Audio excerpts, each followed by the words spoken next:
trimmed it a bit more on the bandsaw, just carving away at the corners where it was thick, like there. You see, I could carve away a bit more there. Smoothed the sides a bit on the belt sander, like that with a pencil. I just tend to take the corner off from each side where it's thick, and eventually you end up with it much more even. I've effectively got rid of some of that knot by carving it away a bit more, shaped the limbs a little bit, moved the grip this way effectively, so I'll remeasure it because now that limb's a lot longer than this one. Here we are, literally first time on the tiller. It's all just been roughed out on the bandsaw and the belt sander. I've got it notionally round the wrong way, just 'cause it sort of would fit in the hand better this way. You can see that lower limb's weak, so perhaps that does want to be the upper limb.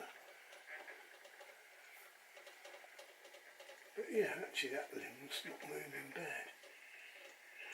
So yeah, we'll probably turn around, make this the upper, that the lower. Just take some meat off this one. That's just the first quick look. Now, I've done some more with the bandsaw and the belt sander, just trying to ease off that limb a little bit. I've got it round the other way on the tiller. This is going to be the upper limb. But now we can actually start to see how it's moving and what needs doing. I remember this is all just a bit of have a quick shufty. So you can see the right limb's moving quite a lot, but you can see where all the flex is, can't you? Well, I hope you can. I mean, this is sort of an exercise in tillering. It's all moving there, so that's weak, so we'll put a nice big woof of weak there. So we need to get some wood off there. What's that limb doing? Is anything moving at all? Well, that tip's flexing, isn't it? Can you see that just sort of here, not moving a lot, but moving a little bit.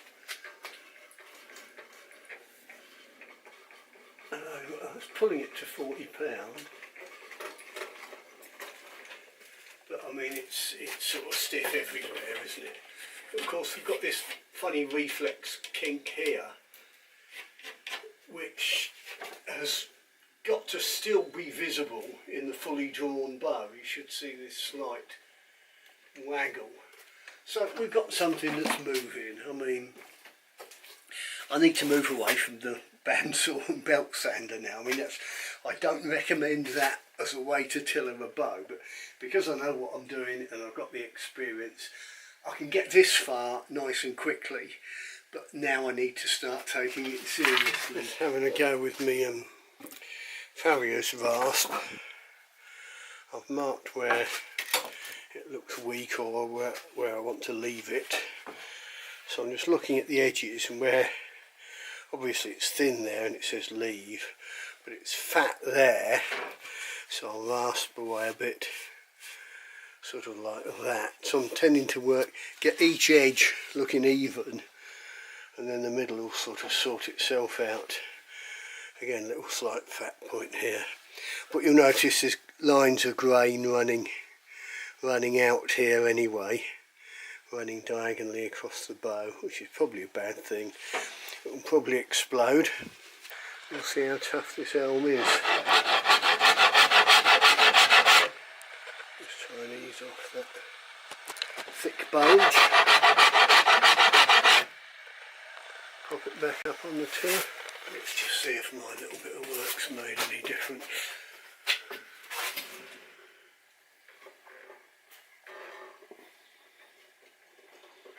Not a lot.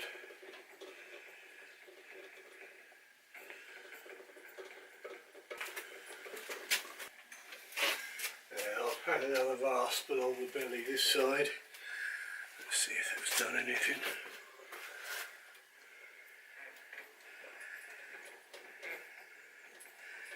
I think that is, yeah, that's moving a bit more evenly now, isn't it? Well, I could probably brace that. It's starting to look a bit like a bow. That's 40 at 22. Right, just out of interest, I've marked the centre line.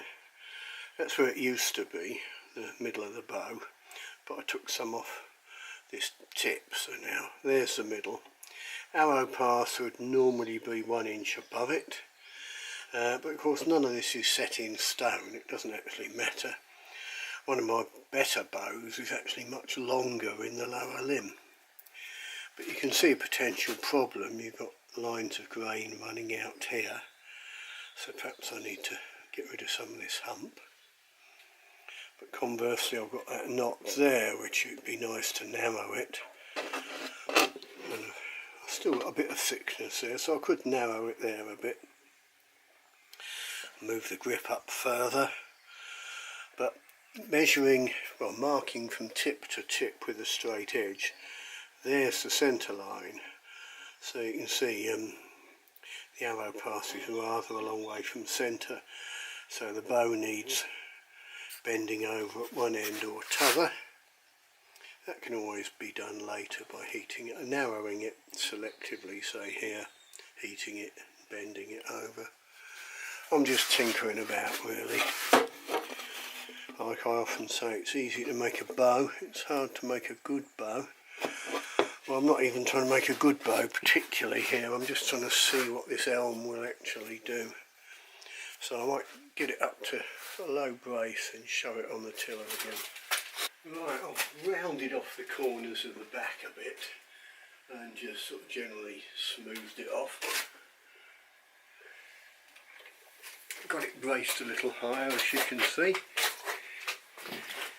We've got that old thorny question now of how far do you pull it before deciding to start doing more detailed work. I don't want to do a load of heat treating to adjust the grip and then have it go bang. So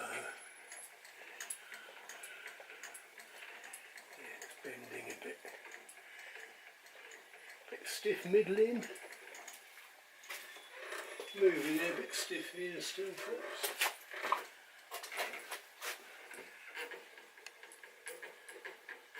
There you go, 24 inches. That's about £42. And it's not fully braced, but it's low braced. Looking like a bow, isn't it? I don't know. I'm working in like 15-minute bursts at the moment because of my cold. But yeah, is what it is, as they say.